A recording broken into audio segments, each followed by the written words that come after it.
everybody. I wanted to just take a few minutes today and share what will hopefully encourage you. This is something that God has been sharing with me during this time while we've all been on quarantine, and so I just wanted to share it with you.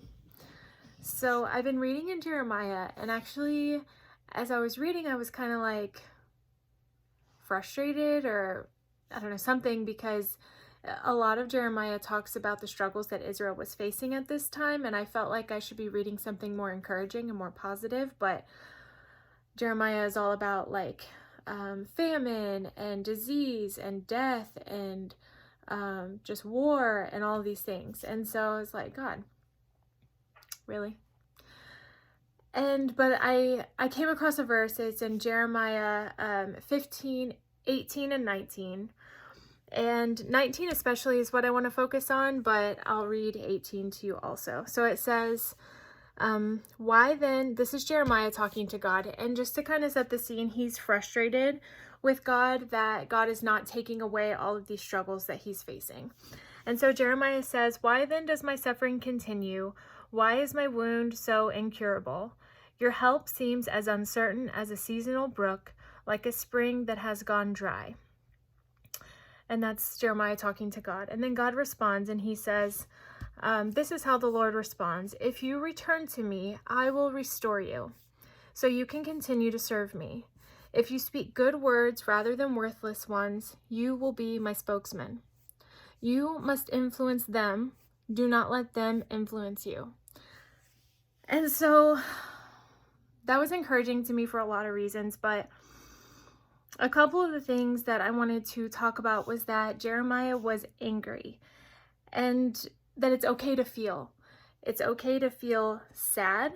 It's okay to be frustrated. It's okay to grieve all of the things that we were looking forward to in this season. For me, I've been told myself I was not going to get emotional, so I'm not. But I have been emotional. I'm going to be honest. Like, this is me being vulnerable right now and just real with you guys. I've been struggling with the fact that my husband is not at home right now. It's just me and the kids, and like day in and day out. And we've faced deployments and stuff in the past with him being in the military, and it's not something that's unfamiliar for us, but the struggle has been that it was unexpected, for one, and for another reason is that it's indefinite until we feel like it's safe for him to come home again. And there's a lot of reasons why we feel like it's best for him to stay away from home, and I'm not going to get into all of that right now, but that's the struggle that we're facing right now as a family. And so I have felt angry. I have felt frustrated. I have felt like, God, why is this happening to us, And God, he just makes a promise that he is going to restore us. And before I get to that, I just wanted to mention it's okay to feel all of those things like I was mentioning. It's okay to feel angry. It's okay to feel sad. But what matters most is what we do with those feelings.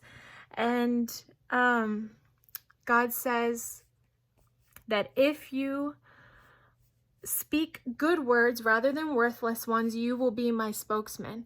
And that's his calling on every single believer, to be a spokesman for him, to spread his gospel, to spread his word. And that's what he calls each and every one of us to do. And so it's not that he's upset with Jeremiah for feeling angry, but like I said, what the important part is what Jeremiah does with those feelings. And then yeah, God has promised to restore us. So that is something that we can stand on and stand firm on. Something that I have been standing firm on is that God is going to restore us. He promised it then. He's the same yesterday, today, and forever. And he will restore us as a people from this virus. This is not going to be the end of us. This is not going to be our demise. This is just something that we're facing right now. And we are all in this together. Even though each of us is facing a set of unique circumstances, this is something that everyone is facing at the same time. The last thing that I wanted to point out is that The world is looking to us as a standard of how to respond to the situation. So that last verse where it says, you must influence them, do not let them influence you. There's so much negativity out there right now. There's so many things online that it's like, it's hard to discern what is truth and what is not, and what we need to pay attention to, and what could help our families. But the most important thing is that we are the standard of what it looks like to be a godly individual. We have the living King on the inside of us, and so we get to reflect that to the world, and that's such an amazing opportunity. The world is looking to us as a standard of how to respond to this situation, whether that be helping your neighbor who may be elderly and maybe not able to go get groceries for themselves, or whether that be, letting the person in the grocery store take the last of a certain item, which you also need and your family also needs, but out of the goodness of your heart, you let the other person take it, or whatever that looks like in your life. I just want to encourage you to focus on that. Focus on the calling that God has on your life as a believer and as a follower of Jesus, and to be that example, to be that influence on them, and to not allow the negativity, the fear, the panic, and the anxiety to be an influence on you. And so that's what I want to encourage you with today. I realize this is hard on everyone, and I just want to say that us here at Red Life Church, we are praying for you. We love you, and we just honestly hope that you are doing as good as you can possibly be doing during this time.